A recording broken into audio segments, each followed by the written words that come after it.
bulan Juli itu baru awal. Nanti untuk yang berikutnya masih ada. Oh ya, hari Kamis sebelumnya itu tanggal 17 juga ada tes HCT dan MBTI. Jadi itu yang mengukur istilahnya tes psikologinya. Namun sampai hari ini hasilnya belum keluar, ditangani khusus oleh tim psikoedukasi Ujong. Nah, terkait dengan kegiatan ekstrakurikuler ini sifatnya tidak wajib. Jadi merupakan mungkin ada anak yang tidak milih sama sekali, itu silakan. Karena fungsinya adalah mengoptimalkan kegiatan intrakurikulernya. Jadi selalu melengkapi. Tidak semua anak memilih ekskul, itu yang jelas. Ada anak yang tidak ikut satupun. Tapi sekolah tetap berupaya untuk menyadarkan dan memfasilitasi mereka, namun tidak memaksa ya, karena tidak wajib. Jadi kalau misalnya ada kesalahan atau kurang pas ketika memilih ekskul, masih dimungkinkan untuk pindah. Karena ini sifatnya pendamping untuk mengoptimalkan sisi yang lainnya. Berbeda dengan yang intrakurikuler. Nanti untuk yang intrakurikuler yang terkait dengan mata pelajaran jurusan yang berkaitan dengan cita-cita, yang akan kami sampaikan bisa diterangkan juga sekaligus. Kalau yang berkaitan dengan mata pelajaran jurusan, nanti memang ada berbagai tes dan berbagai survei yang akan dikomunikasikan pada orang tua. Yang jelas Bapak Ibu, ini saya sampaikan sekarang juga biar tidak terlalu kaku juga. Jadi di SMA 1 Petrus menerapkan kurikulum 2013. Di kelas 10 ini semua mata pelajarannya masih sama.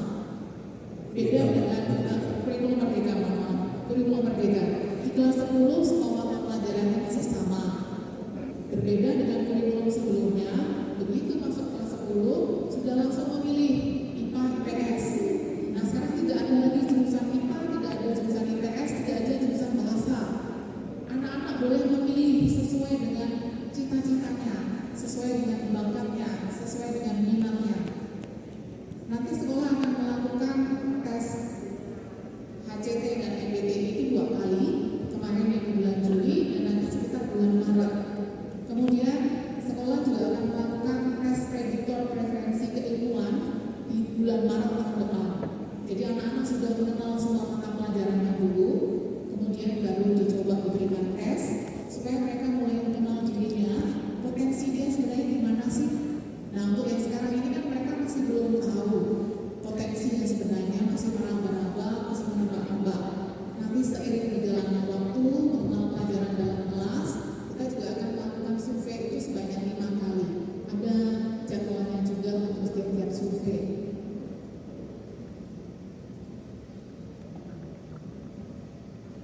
Kalau boleh menambahkan Bu. Jadi Bapak Ibu di kurikulum Merdeka ini ada 3 kelompok ya Bapak Ibu ya. Intra itu berkaitan dengan mata pelajaran yang dilaksanakan pada hari Senin, anak bersekolah Senin sampai jam 3:30 sampai Kamis Bapak Ibu ya. Jam 7 sampai jam 3:30. Kemudian hari Jumatnya itu jam 7 sampai jam 12. Sore hari Jumat itu dilaksanakan ekskul ya Bu ya, rencana ya. Untuk ekstrakurikuler itu akan dilaksanakan ada yang Jumat sore, kemudian ada yang hari Sabtu. Misalnya kayak taekwondo, bulu tangkis, futsal itu Jumat sore. Karena Jumat itu anak-anak belajar hingga pukul 12. Nah, sedangkan untuk ekskul mata pelajaran dan ekskul yang non olahraga akan dilaksanakan pada hari Sabtu. Jadi Sabtu kan tidak ada pembelajaran. Jamnya bervariasi, ada yang biasanya jam 7.30 ada kegiatan sekolah, mungkin ada tes MBTI, HCT itu kita mengambil hari Sabtu sehingga tidak mengganggu proses belajar, atau tes prediktor preferensi keilmuan juga mengambil hari Sabtu sehingga tidak mengganggu KPM. Tapi ini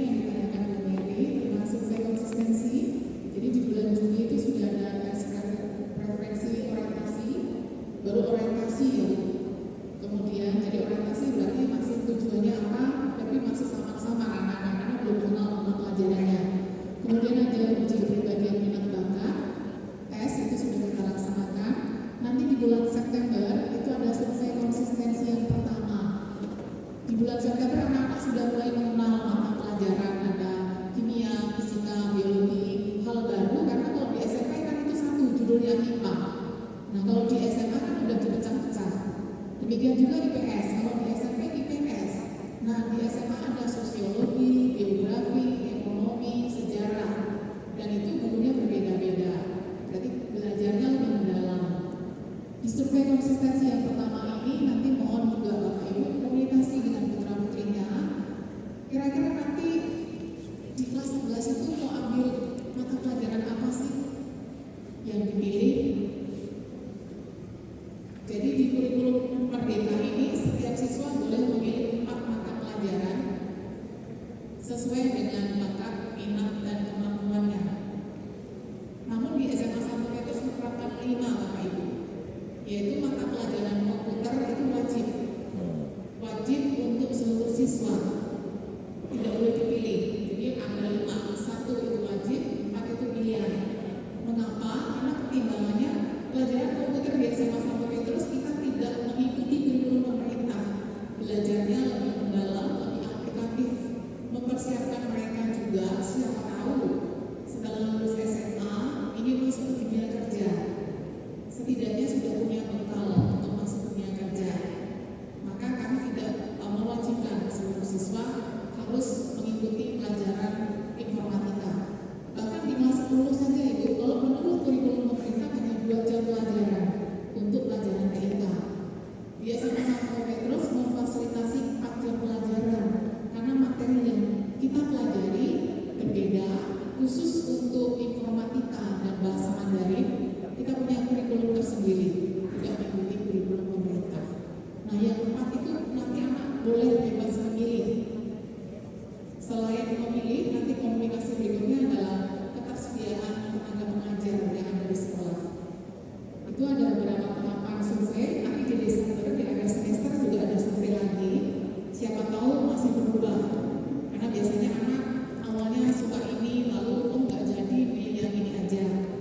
Dan itu sampai nanti bulan Mei masih ada survei yang keempat. Dan juga ada tes prediktor preferensi keilmuan.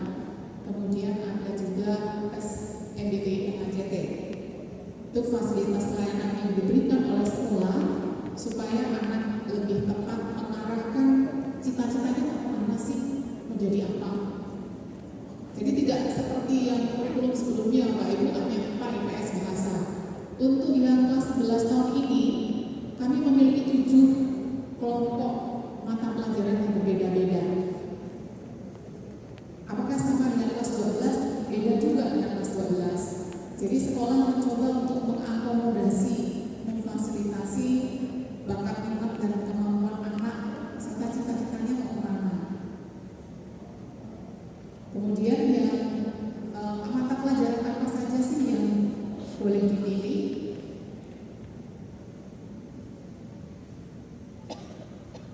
Ini nanti di kelas 11 Bapak Ibu ada kelompok mata pelajaran wajib. Itu artinya semua kelas mendapatkan bahan yang sama. Itu ada dari A sampai H 8 mata pelajaran. Seperti halnya misalnya bahasa Indonesia, matematika, PKN, pendidikan agama, bahasa Inggris, Penjaskes, sejarah, seni dan budaya itu mata pelajaran wajib. Semua kelas di kelas 10, 11, 12 sama mendapatkan materi yang sama semua kelas. Hanya jenjangnya yang membedakan.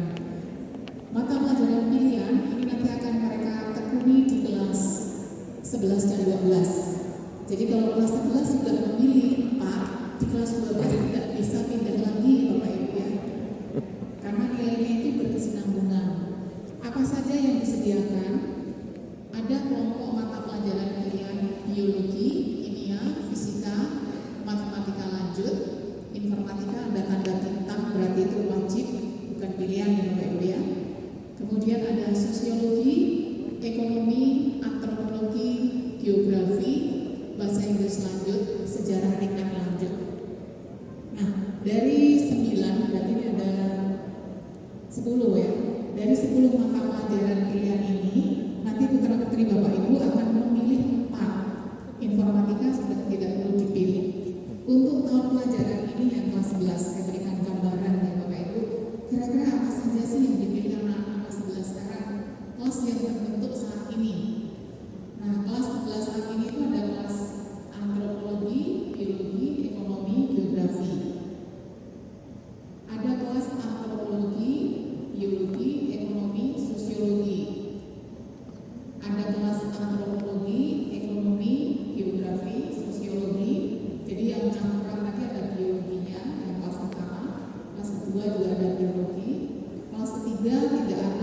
mata pelajaran eksiknya. Lalu ada kelas keempat itu bahasa Inggris lanjut, biologi, ekonomi, kimia. Kelas yang berikutnya ada bahasa Inggris lanjut, biologi, ekonomi, sosiologi. Lalu ada kelas bahasa Inggris lanjut, ekonomi, kimia, matematika lanjut. Lalu ada kelas biologi, fisika, kimia, matematika lanjut. Jadi yang kelas 11 sekarang ini ada 7 kelompok kelas. Berdasarkan apa? Ya berdasarkan hasil minat bakat, kemudian dan nilai rapor semester 1 dan 2 dengan menggunakan untuk mengelompokkan siswa-siswa ini. Apakah sama dengan kelas 12 sekarang? Tidak sama Bapak Ibu, karena ternyata peminatan siswa setiap tahun pelajaran itu berubah. Yang tahun sebelumnya hanya ada 5 kelompok. Tahun sebelumnya yang sekarang kelas 12, siswa-siswinya itu ada ekonomi, sosiologi, fisika, matematika lanjut. Nah ini kebetulan kelasnya itu satu kelas perempuannya hanya 6 orang, sisanya laki-laki semua. Guru-guru sering menjuluki kelas teknik. Jadi fisika, matematika lanjut penanganannya dengan ekonomi, sosiologi. Lalu ada kelas biologi, kimia, geografi, antropologi. Lalu ada kelas lagi, ini yang disebut kelas IPS murni, karena tidak ada mata pelajaran IPA yang dipilih. Ekonomi, sosiologi, geografi, antropologi. Lalu ada kelas campuran. Campurannya adalah biologi, kimia, ekonomi, sosiologi. Jadi 2 mata pelajaran IPA, 2 mata pelajaran IPS. Lalu yang terakhir ini yang disebut sebagai kelompok IPA murni. Nah kebetulan IPA murni ini kok banyak perempuannya, nggak tahu. Kalau yang tadi banyak laki-lakinya, ini mayoritas perempuan yang dipilih IPA murni ini. Biologi, fisika, kimia, matematika lanjut. Dan kelompok kecenderungan di SMA 1 Petrus, kelompok IPA murni jauh lebih banyak. Yang sekarang di kelas 12 ini ada 3 kelas yang memilih biologi, fisika, kimia, matematika lanjut. Yang sekarang kelas 11 ini juga ada 3 kelas yang memilih biologi, fisika, kimia, matematika lanjut. Sisanya adalah kelas campuran. Campuran itu artinya ada IPA dan IPS ya. Jadi ini sekedar untuk memberi gambaran bahwa setiap tahun itu akan bergeser, berubah tergantung dari hasil tes maupun hasil survei serta memperhatikan bakat, minat dan kemampuan dari anak-anak. Maka nanti ketika sekolah mengadakan survei konsistensi, mohon Bapak Ibu bersedia meluangkan waktu untuk diskusi bersama. Cita-citanya mau kemana, mau jadi apa, supaya nanti memilih mata pelajaran yang menjadi peminatannya lebih tepat dan tidak terjadi penyesalan. Karena kalau sudah memilih, nggak bisa kelas 12 pindah lagi, nggak bisa.